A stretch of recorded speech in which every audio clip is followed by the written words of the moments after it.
This August bullet journal theme is for all the dreamers. If you look for magic in the everyday, love a good fairy tale, and are attracted by all things sparkly, then I made this theme with you in mind. Hi, my name's Erin, and I'm also a fairy tale soft girl, so I get it. Let's get set up for August in the Mystery Journal. I'm working in the A5 Moonlight Melodies journal from Tifosi, and if any of the stationery you see me using in this video takes your fancy, I have linked to as much of it as I can down in the description, so you can get your hands on it too. Some of the stationery I'm using is actually quite old though, so not all of it will be available, but I'll try to find you alternatives wherever I can. We're starting out with the cover spread, which is always where I do a little bit of exploration to try and work out how the elements of this theme are going to work together. I was really envisioning light pinks and lots of silver for this setup, and I did end up using those colours, but there's also quite a bit more blue and purple involved by the end than I initially anticipated, but I'm very happy with where this is going. I wanted this setup to feel very feminine, a little bit coquettish, definitely magical because there is a magical through line through every month in this particular journal that lasts for all of the second half of 2025. But I also wanted this setup to look very clean and a little bit more minimal than I typically do. The printed paper that I'm sticking down on the left side of this spread is originally from Paper Monogatari, but I'm very sorry you can't get this one anymore. It's from her Sakura theme from last year, so this one is no longer in stock. But it is always worth checking out their website because Paper Monogatari have some of the most beautiful stationery. I got the pink washi sheets with the different textures on them from Journalsay. These ones I believe are still available. Unfortunately, the purple soft floral stickers that I'm using throughout, I can't find anywhere. I've had them for some time. I got them from Journalsay originally too, so I'll keep looking, but I might not be able to find you those ones. I'm so sorry. Just in case you're new to my channel and you're thinking, what does she mean by mystery journal? This is actually a journal that I set up for 6 months of the year and then give away to a viewer. This is the 4th incarnation of a mystery journal that I've completed so far. And because I want the winner of the journal to actually be able to use it, I set up the whole journal across the course of a few weeks in advance of the period that the journal is for, so that by the time it reaches the winner, it is not yet out of date. So because this journal runs from July to December 2025, that means I actually set up this whole journal over the course of April and May and the very beginning of June, completed it all the way up to December, and then sent it on its way. And then I just sit on the videos and edit them as they become relevant. So I do this for a few reasons. One is because I have so much stationery and this gives me an outlet to use some more of it. Another is because I have a pretty atypical job situation. I am self-employed and making YouTube videos is literally how I earn my income, so approaching a journal that's not for me gives me an opportunity to think about some layouts that somebody who has a more standard employment situation might benefit from. Hopefully both to serve the winner of this journal so they can actually use it, but also to provide some more practical inspiration for anyone who's watching my videos. Maybe these setups in the mystery journal will be a bit more effective for the majority of people. And also it's kind of convenient to just already have a video fully shot for each month that I don't have to think about ideas for or sit down and make time to film. I can just edit it and voice over it and put it on the internet, and that's really helpful for me too. Hence the mystery journal, and if you're interested in entering my next mystery journal giveaway, it won't be open until November, so make sure you're subscribed and watch this space. I knew I wanted the right page here to be a kind of quote page, and I definitely wanted to really lean into the fairy tale vibes, and so I've gone with this little combination of an illuminated drop capital, an italic font, and a very fairy tale feeling quote, which is just "Once upon a dream." I've used my Cricut to cut that out of silver vinyl, and for the fonts, the illuminated letters are a font called Gotische Initialen, and the rest of the lettering is a font called Gaudi Medieval. I actually set this up way before I did the recent July theme in my journal where I used Cricut vinyl very, very heavily. A little bit of foreshadowing maybe because it went very well for me here, and so maybe I got a bit overconfident and went really hard into July. Since I set this up way back in April, I have definitely learned some getting Cricut vinyl onto the journal techniques that I didn't know at this point, so it's always a bit of a process, but I'm getting better at it as I go.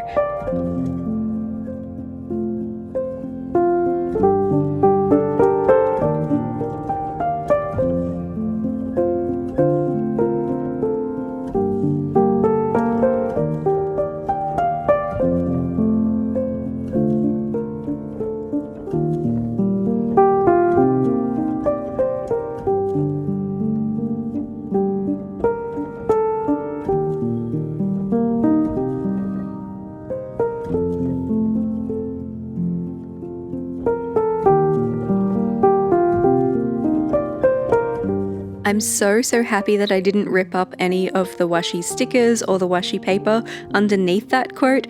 Let's just take a moment for how shiny and glistening all of this is. I knew most of what I was using on this cover spread wasn't going to work practically on the functional pages throughout this setup, so I wanted to make sure I was introducing some of my washi tapes here. I'll really be relying on these tapes to bring in that pink element throughout the rest of the setup, so I wanted to make sure they were represented. I was so lucky to score these silver stickers at Stash World, which is my local stationery store. Stash World has this incredible Stash Treasures section of their website, which is just vintage sticker mayhem. It is so much fun. I don't honestly quite understand how Jessie manages to find all of the treasures that she does, but these stickers were amongst those. They are a dead stock from somewhere that's just no longer in circulation. Jessie finds them online and gives them new homes through her store, and I just think that's so magical. It does unfortunately mean that I can't link you to those though, but I'll see what I can do about finding similar things. We have moved on to our first functional spread for this setup. This one is a calendar spread, and I wanted it to be very soft and gentle. So while I am using a black fine liner to set this up, I'm making my lines broken and a little bit dotty so that things look a lot softer on the page. My calendar boxes are each 4 dot grid spaces tall and 4 dot grid spaces wide, and I've set this one up so that Monday, Tuesday, Wednesday, and Thursday will fall on the left page, and Friday, Saturday, and Sunday will fall on the right. Since August starts on a Friday, that meant that the shape of the calendar had this little kind of dip on the top of the left page, so I'm using that as the basis for my decoration, just laying down some washi tape and layering some stickers together to make a little collage. We're going to leave lots of negative space on this spread because I really want this one to feel much more elegant and elevated. I'm also getting to really celebrate some of my favorite stickers that are in this setup. I got these ones from Journal Say. I think they're technically a little bit wedding themed, but I just think they're super pretty and romantic, so I don't think they necessarily have to be about a wedding. They can just be about August, if you like. It was also around this point where I remembered a particular sticker roll that I have with a colour scheme that is just a perfect match for this theme. This roll of stickers is from Notebook Therapy. It came with their lucky bag last year, so it isn't available. I'm so sorry, but these are just so darling and little and adorable. The perfect little space fillers, and some of them are unicorns and fairies. Some of them I didn't use. I skipped the snakes. They didn't really feel appropriate.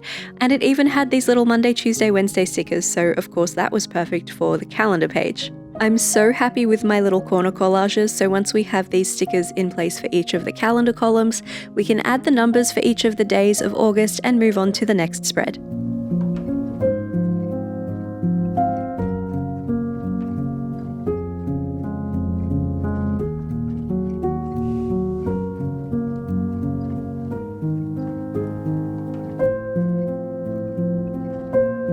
Shall we just take a moment to appreciate that sparkle? I love it so much. It's really hard to capture on camera sometimes, but when you flip through this journal in real life, it is so magical. Our next page is for dual purposes. This one I'm calling Manifesting and Enjoying in this journal because manifesting sounds much more magical than goals. So of course this is a place to write down anything that you are striving towards or wanting to achieve. I'm hand lettering all of my headings for this setup with a silver paint marker to make things feel really nice and cohesive, except for the quote back on the cover spread, of course, because that one had to be an illuminated letter, but I do really enjoy using a cursive script kind of a lettering style when I really want to achieve a romantic feel. Unfortunately, I don't have a brush-tipped paint marker that would be small enough to fit into these spaces, so I've just gone for a bullet nib instead. This page really doesn't need very much decoration at all. I'm just letting these stickers really have a moment in each of these corners and then embellishing a little bit with my tiny sticker roll. And I think that's just the sprinkle of magic that it needed.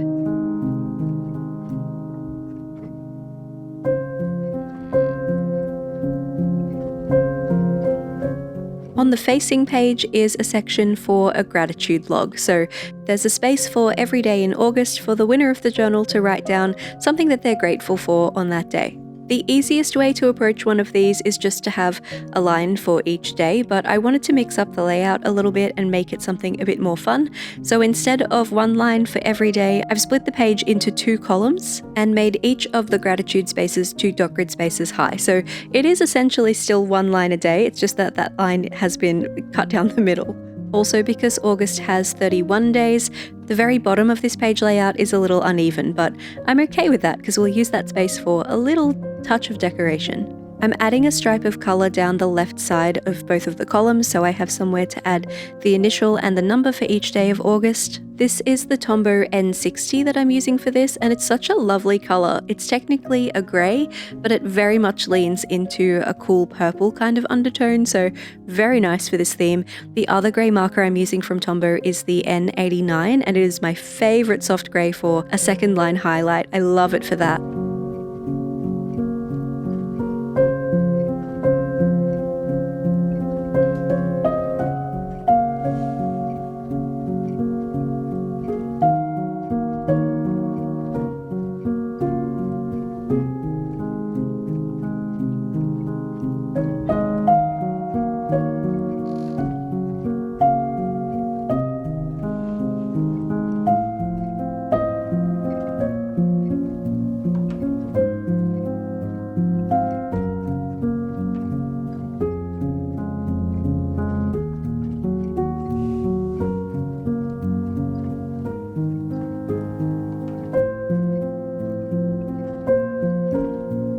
Let's carry on to our next spread. These two are both trackers. The left page is a habit tracker and the right page is for tracking mood. Since this journal is actually not for me, I always like to make sure I'm really consistent about the pages I include and about the considerations within those pages too. So for instance, the habit tracker here I'm setting up has tiny little calendars to track 6 habits.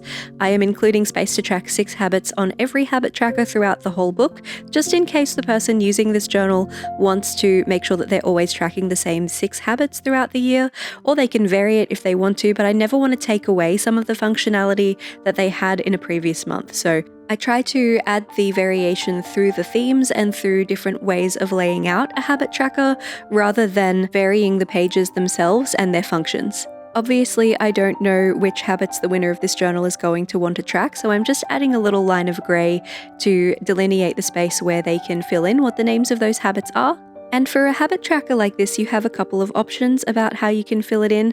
I like to just circle the number for the days that I complete the habit. You can also use a marker that matches nicely with your theme and colour in those habits, or you can cross the days out that you complete the habit, or you can draw a line through them to make a don't break the chain system. The possibilities are almost endless.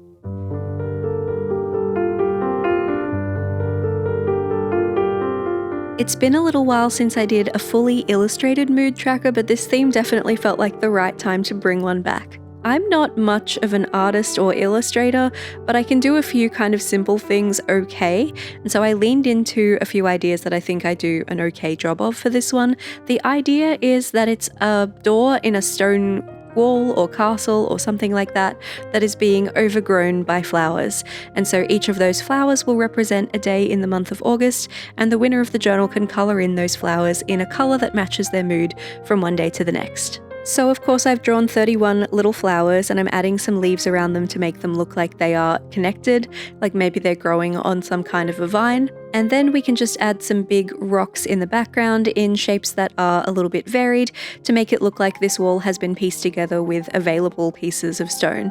I learned this technique way back in primary school from an art class that I took. I remember our teacher teaching us that if you're going to draw a stone wall like this, you need to draw all the way around every single one of the blocks so that they all look like they are separate and distinct. Even if there's already a line there, you have to finish your rock. I actually took some of the inspiration for this design from this mug that I painted a couple of months ago. I went to a ceramic painting night with a friend that was themed around fantasy books, and this was what I made, and I thought it was really cute. So that was still in my mind when I was setting this up, and I thought, that feels like it goes with the theme. It's now serving the very noble purpose of being my pen cup on my desk. I'm adding 4 little boxes at the top here so the journal winner can add little swatches of the colours they want to use for their flowers there and assign them to whatever specific moods they would like to have tracked. And we have just enough room at the bottom of the page to add some pretty.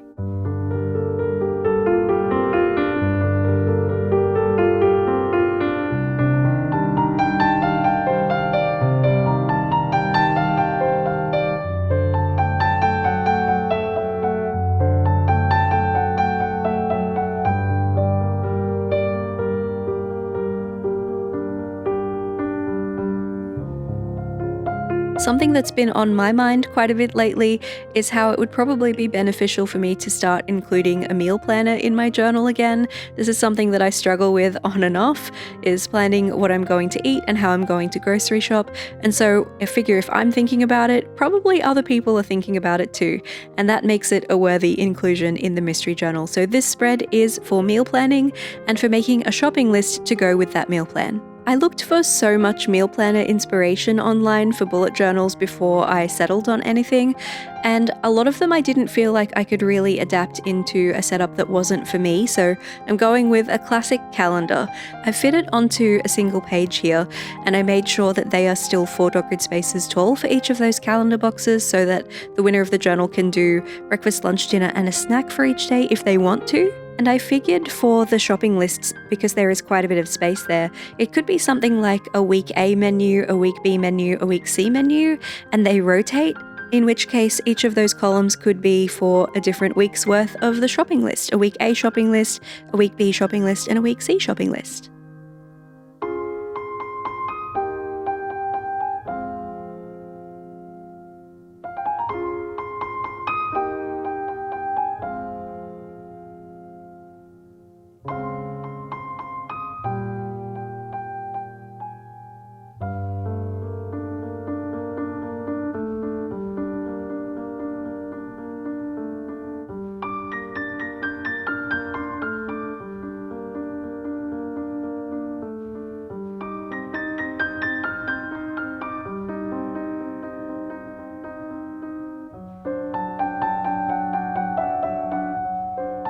The level of whimsy that these tiny stickers bring to each of the spreads just makes me so happy. When I started out, I did not envision having any kind of navy blue on the spreads. I really wanted this to be very low contrast, but even some of those little trees and the frames, I think they are perfect for the theme. It makes me so happy. I did forget to leave space for the Monday, Tuesday, Wednesday across the calendar though, so I needed to relocate a few of the stickers to make room for those, but totally worth it.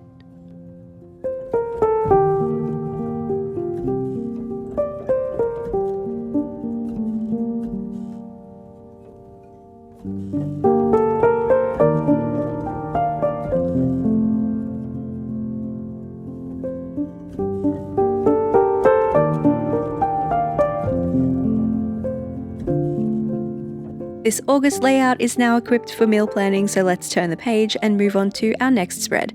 On the left side here, I'm including a spending tracker. This one's kind of a classic for me because it is the spending tracker I used to include in my own journal up until I started a specific journal just for tracking cash flow. There are some financial spreads in the beginning of this journal that cover the full 6-month period, and this spending tracker is designed to work in tandem with those spreads as well. This might just look like one big table, but don't let it fool you, it's actually 2 small tables smushed together. So the larger column in each of them is the same, and then the 2 smaller columns are also repeated too. The large column is the space for the item, a little description of what the thing was that you bought. The next column is for category, so you can assign it to a spending category. And the last column is for the dollar amount, how much the thing actually cost. I think different people like to approach their spending tracking in different ways if it is something that they do. Some people prefer to just track their larger purchases, some people prefer to track everything that they spend. I don't think that there is one correct way to do anything really, but definitely not keeping track of your money. So whatever works best for you is the best way to do it, and that applies to this journal as well. Very little room left over on this page for decoration, so we're just going to add a few small stickers, but the right side is going to give us a little bit more room to play with some more stickers, so that is a-okay. I actually didn't really know what to do with this right page when I was setting everything up, so this one was a little bit of an afterthought throughout each of the months, but this one is going to be used for memory keeping, which is something that I've really enjoyed adding to my journal. I started doing it in my first journal last year, so fairly early on in 2024, and I loved it. It has been so fulfilling, so it is really nice to have the opportunity to include a dedicated page for that each month in the mystery journal. And it can be used in a variety of ways as well. This can be a place for writing down details about any memories that you want to hold on to. It can be a place for keeping a collection of photographs that you took over the course of the month. It can also be a collage of all the ephemera that you come across, things like wristbands and tickets from events that you go to, parcels and wrapping paper from any online orders or gifts that you receive. It can be cute packaging, it can be business cards or notes from your coworkers or partner. When I first started out on my own memory keeping journey, I was doing lots of writing about the things I went to and including lots of photographs. I'm definitely more on team junk journal, collecting little bits and putting all the ephemera together, because that is a very low effort way to do it that is just as valuable. So while I have decorated the spread a little bit, there's still lots of room to play there for the winner of this journal. We're going to turn the page and we're actually going to do something similar for our next spread, because this one is a spare. For much of the time I'm setting this journal up, I don't know who it's going to end up with. And I like setting it up that way. I enjoy the challenge of making something that is intended to be universally usable. But at the end of the day, we are all different people with different needs, and so I wanted to, I ran out of glue tape, one moment. I wanted to make sure I was building in some flexibility for whoever this journal ends up with, so I like to include a spread that is just minimally decorated but otherwise blank, so that if there is something I haven't included that the journal winner wants to add for themselves, they have space to do that without having the pressure of having to decorate it themselves. I also like to leave a couple of blank spreads in between each of the monthly setups. So in between the July setup that's already on my channel and this one, there are a couple of blank pages there too, so that the winner can use those for anything else they'd like to include. And there's still lots of flexibility going on, even though the journal is fully set up.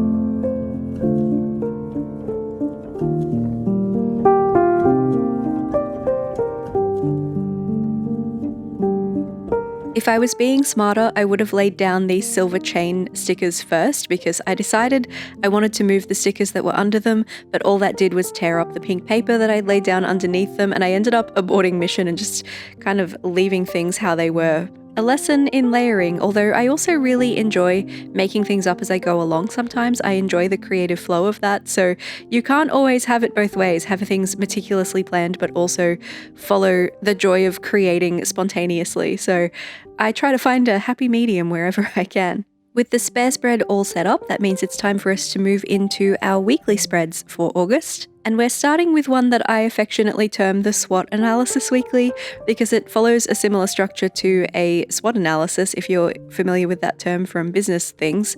It's traditionally used to assess strengths, weaknesses, opportunities, and threats. I'm just dividing the page into 4, but it sort of looks the same to me, so that's what I call it. Obviously, there are 7 days in a week, and I've now got 8 page segments, but that just means I can use one of them as overflow for some decoration. And we're going to use the top left corner box for that, so all of the others are getting a line in the top, so I've got somewhere to add the name for each day and the number for the date. Because August technically starts on a Friday, that means the first 3 days of that first week of August kind of fall into July for me, and that's how I've grouped them in this journal as well. So because the 28th to the 31st of July takes up more of that week than the 1st to the 3rd of August, there are 4 days in July and only 3 days in August, I've grouped that weekly spread back in the July spreads instead of here. which means this one, our first weekly for August, will technically start from Monday the 4th. I really like to have my week start on Mondays. That makes the most sense to me, and I do it in the mystery journal as well, but maybe one day I'll do a Sunday starting mystery journal. That would be a challenge for me because I've been bullet journaling for almost 8 years now, and I have always done Monday starting weeks, so I think I would mess up quite a bit if I tried to do that, but it might be a fun challenge. My weekly spreads in my own journal are really where I spend the bulk of my time.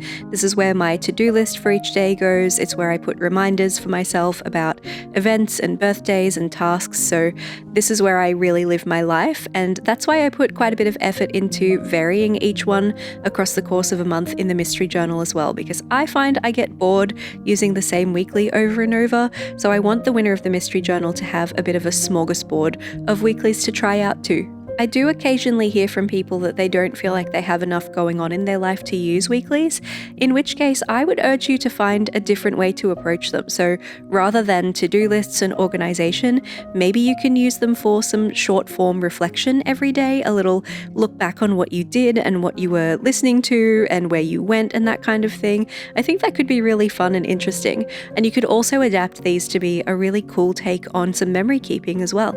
We're into weekly spread number 2 here, and this one is a fail-safe for me. I call it my Ruthie layout because I borrowed it from Ruthie journals and never gave it back. On our previous spread, we divided each page into 4 spaces. On this one, instead, we're dividing each page into 6, and then we're going to use some of those spaces for the boxes for each day of the week where the planning will happen, and the spaces left over are for decoration. It always looks so cute. I love setting up this spread, and I keep coming back to it because it works really well too. This one's going to look a bit busier than our previous one, and I'm so okay with that, but I don't have anything that really takes up lots of space in one go like a wide washi tape for this setup, so instead I'm going to layer a grey washi tape and a pink washi tape kind of as an anchor in each of these empty spaces, and then pop some stickers down over the top of those. That way they're going to feel consistent, and if I still have any gaps left at the end, I will fill them in with some of those tiny stickers, and everything will really feel cohesive throughout the whole setup.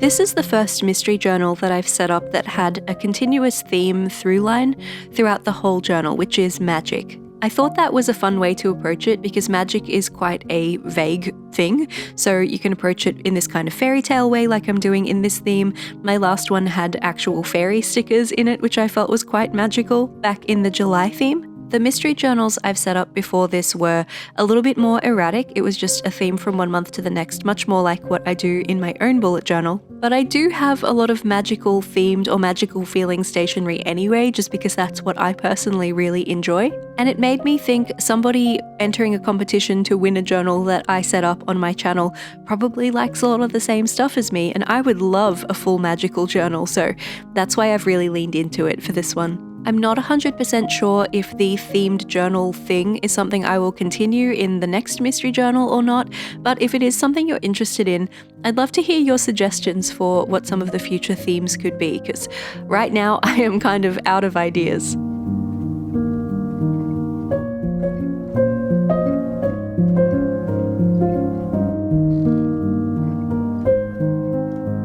Let's carry on to our third weekly for the August theme. This is one of my absolute favourite weekly spreads of all time, and it's horizontally oriented, and I don't usually enjoy that, but I make exceptions for this one because it is so pretty. I'm actually using washi tape as dividers here instead of drawing lines on the page because I have this really thin one. I actually got this from Daiso here in Australia. Technically, the size of the weekly spaces on the left page is a little bit bigger than the size of the weekly spaces on the right page, just because I'm fitting 4 onto the right page and only 3 on the left. But once it's all set up, it's not really obvious that they're different sizes. I think they're 10 dot grid spaces tall on the left side and only 8 on the right. And then there is some extra space at the top of the left spread and at the bottom of the right spread, and that's where we decorate. This weekly spread may have actually ended up being my favorite across the whole theme.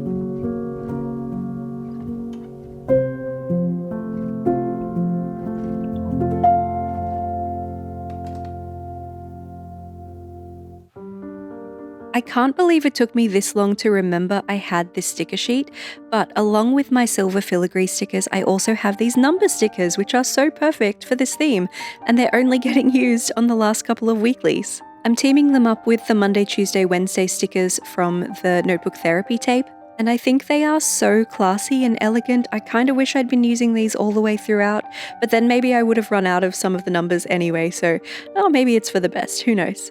I will definitely be using them on the next weekly too though, now that I have remembered they exist.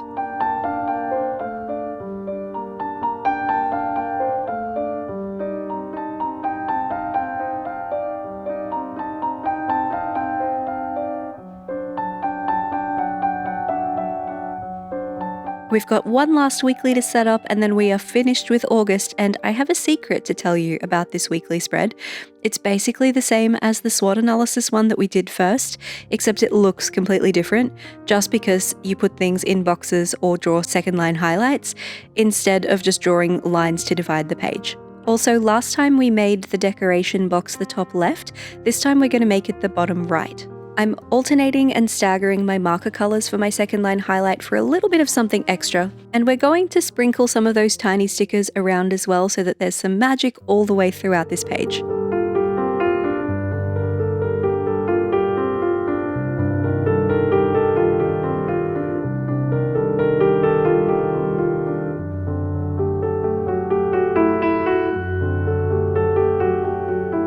Since this corner is going to be my last little corner collage for the entire theme, I wanted to really give it a moment. So I'm going to layer lots of different elements to completely fill this space. Whenever I'm working with solid washi tapes like these, I like to make sure they're the first element on the page. They make a really good basis, a really good anchor for adding other things on top.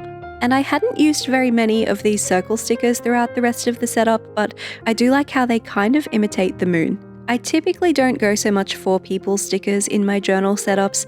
That's not something I really gravitate towards, but by this point, I had run out of all the other stickers from this pack, so I was forced to use some of the people ones. That's okay, I think it's cute. And it is a really shiny sticker, so that definitely helps.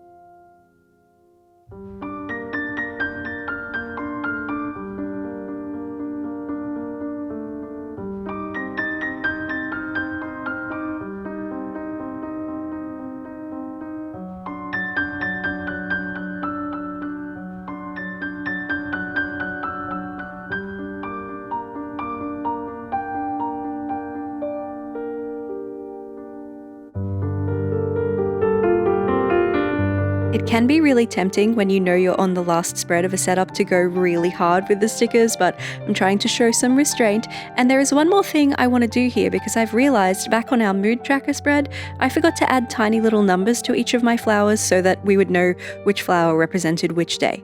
That's kind of important, so let's jump back in with a very, very fine liner.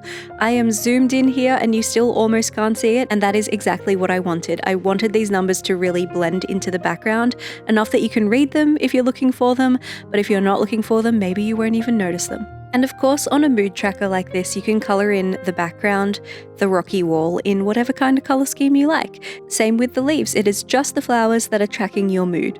Once we have all of those numbers down on the page, the mood tracker is complete, which means the August theme in this journal is complete, which means it's time for us to flip through from start to finish. I hope the magic of this theme has made you happy, and if you are a dreamer, just know that this is for you. I love that this theme still feels like a fairy tale, but at the same time it's so feminine. It has so many shiny elements to make my crow brain very happy, and it all should still function really smoothly as well. My apologies once again if you've fallen in love with any stationery items in this video that I can't link you to. I hope you've enjoyed watching anyway. If you think you might like to enter the giveaway for my next mystery journal in November, definitely make sure you're subscribed so that you can find out when that video is live. The giveaway always happens on the new journal setup video for the next mystery journal, so keep an eye out for that. Thank you so much for spending this time with me. If you're keen to continue watching, here is a playlist of all of the Mystery Journal theme setups so far for 2025, and just below that is a link to another video that YouTube thinks you might enjoy.